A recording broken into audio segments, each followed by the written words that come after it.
प्रिय छात्रों, नमस्कार। मैं Arun Kumar Swami, lecturer electrical engineering, government polytechnic college Bikaner. E lecture series में एक बार पुनः आपका स्वागत करता हूं। जैसा कि आपको मालूम ही है कि मैं आपको तृतीय वर्ष विद्युत के छात्रों को संस्था में EE 302 utilisation of electrical power and traction विषय का नियमित अध्ययन करवाता हूं और इसका हम लगभग संपूर्ण कोर्स जो है वो कर चुके हैं। अब इसमें कुछ इम्पोर्टेंट चैप्टर हैं, कुछ टॉपिक हैं जिनका हम रिवीजन करना चाहते हैं। ये जो चीज़ें हैं ये जो है अक्सर बोर्ड के एग्ज़ाम में पहले पूछी गई हैं, तो उनमें कुछ इम्पोर्टेंट टॉपिक हैं, उनका हम अगर समय मिलेगा तो रिवीजन करेंगे, अध्ययन करेंगे, ताकि आप जो हैं परीक्षा में इनका अच्छी प्रकार से अध्ययन कर सकें। तो मैं इन्हें पुनः समझाने का प्रयास करूंगा। इसमें utilisation of electrical power and traction में हमारा एक अध्याय है इलेक्ट्रिकल हीटिंग, विद्युत तापन। इसी विद्युत तापन में resistance heating, induction heating, arc heating वगैरह चैप्टर हैं, जिसमें हमने आज जो इंडक्शन हीटिंग है, प्रेरण तापन है, वो पढ़ना है। प्रेरण तापन में एक फर्नेस आती है, वर्टिकल कोर टाइप फर्नेस। तो वर्टिकल कोर टाइप फर्नेस का जो है बनावट, कंस्ट्रक्शन, वर्किंग तथा प्रिंसिपल हम समझने का प्रयास करेंगे। जैसा कि मैंने आपको पहले भी बताया था, इंडक्शन हीटिंग जो है वो प्रेरण के सिद्धांत पर कार्य करती है। प्रेरण का सिद्धांत है, जब किसी प्रेरण का सिद्धांत ट्रांसफार्मर का सिद्धांत ही है। जैसे ट्रांसफार्मर का सिद्धांत है, जब उसकी प्राथमिक कुंडली को हम प्रत्यावर्ती धारा से जोड़ते हैं तो प्रत्यावर्ती फ्लक्स उत्पन्न होता है। यह प्रत्यावर्ती फ्लक्स प्राथमिक तथा द्वितीयक कुंडलन दोनों से युजित होता है और प्राथमिक तथा द्वितीयक कुंडलन में फ्लक्स में परिवर्तन के कारण विद्युत वाहक बल उत्पन्न होता है। द्वितीयक कुंडलन में फ्लक्स में परिवर्तन के कारण जो विद्युत वाहक बल उत्पन्न होता है उसे हम अन्योन्य प्रेरित विद्युत वाहक बल कहते हैं। यदि द्वितीयक कुंडली किसी तरह से अपना परिपथ पूर्ण करती है तो उसमें धारा प्रवाहित होती है, और इसी सिद्धांत का उपयोग हम इंडक्शन हीटिंग में करते हैं। और इंडक्शन हीटिंग में जो ट्रांसफार्मर की द्वितीयक कुंडली होती है, वो द्वितीयक कुंडली में अगर कम प्रतिरोध के साथ उच्च धारा प्रवाहित की जाए तो उसमें ऊष्मा हानियाँ होती हैं, विद्युत शक्ति का ह्रास होता है और यह विद्युत शक्ति जो है ऊष्मा में परिवर्तित हो जाती है, और इसी ऊष्मा का उपयोग हम जो है विद्युत तापन के लिए करते हैं। यही प्रेरण तापन का सिद्धांत है। तो जैसा कि इस वर्टिकल कोर टाइप फर्नेस में दिखाया गया है, इससे पहले हमने जो है हॉरिजेंटल कोर टाइप फर्नेस पढ़ी थी, लेकिन उसमें कुछ बहुत खामियां थी, इसलिए वो हॉरिजेंटल कोर टाइप फर्नेस आजकल काम में नहीं ली जाती है, परंतु सिद्धांत के तौर पर समझाई जाती है। उसमें जो कमियां थी, उन कमियों को हमने इस वर्टिकल कोर टाइप फर्नेस में दूर किया है। तो वर्टिकल कोर टाइप फर्नेस की बनावट हम देखते हैं।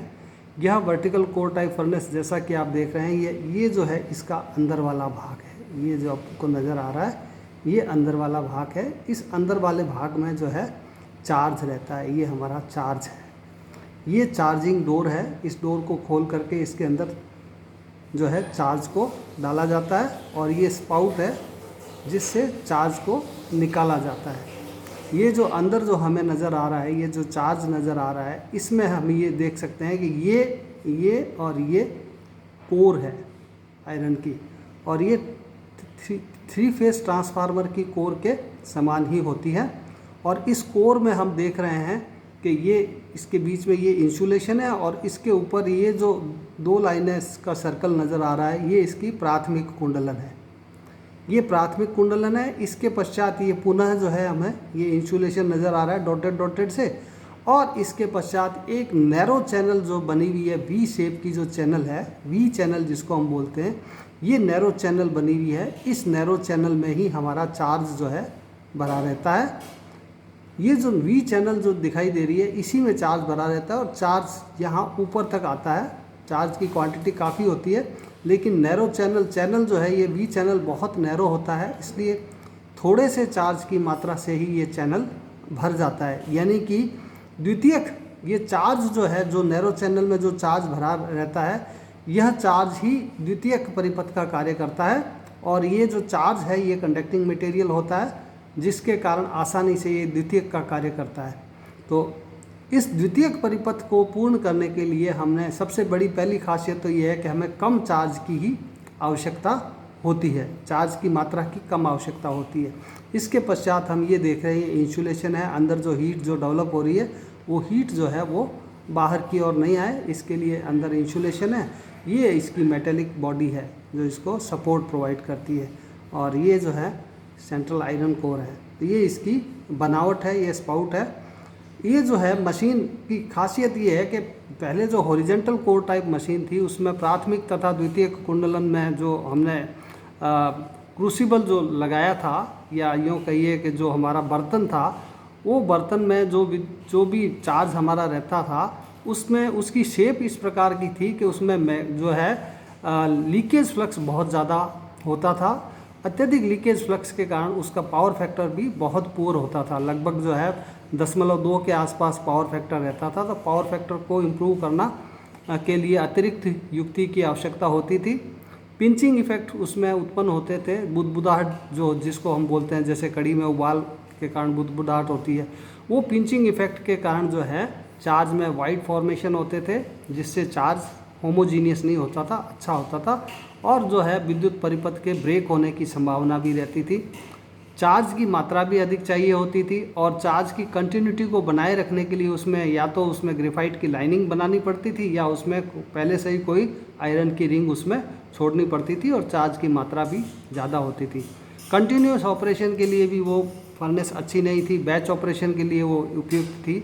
अगर आप एक साइड से चार्ज आता रहे और स्पाउट से चार्ज निकलता रहे धीरे धीरे, तो इस तरह का कंटिन्यूस ऑपरेशन जो है हॉरिजॉन्टल कोर टाइप फर्नेस में संभव नहीं था। तो इन सब कमियों को दूर करने के लिए हमने ये वर्टिकल कोर टाइप जो फर्नेस है वो लेते हैं, जो कि एजेक्स वाट नाम के साइंटिस्ट थे, उन्होंने ये फर्नेस का आविष्कार किया था। इसमें हम देख रहे हैं कि वर्टिकल चैनल है, तो वर्टिकल चैनल में बहुत कम मात्रा में चार्ज की आवश्यकता है, थोड़े से चार्ज से सेकेंडरी का परिपथ पूर्ण हो जाता है।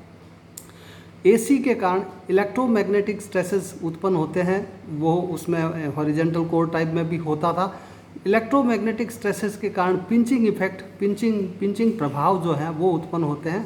पिंचिंग प्रभाव के कारण जो बुदबुदे जो उठते हैं वो उसमें उठ करके बाहर आते थे, लेकिन इसमें चार्ज का वेट जो है इतना ज़्यादा होता है कि जो भी बुदबुदे या जो पिंचिंग इफेक्ट जो इसमें प्रभाव उत्पन्न होता है, वो पिंचिंग प्रभाव को ये जो चार्ज का वेट जो है वो स्वतः ही उसको दबा देता है, जिससे उसमें किसी प्रकार के वाइड फॉर्मेशन की संभावना भी नहीं रहती।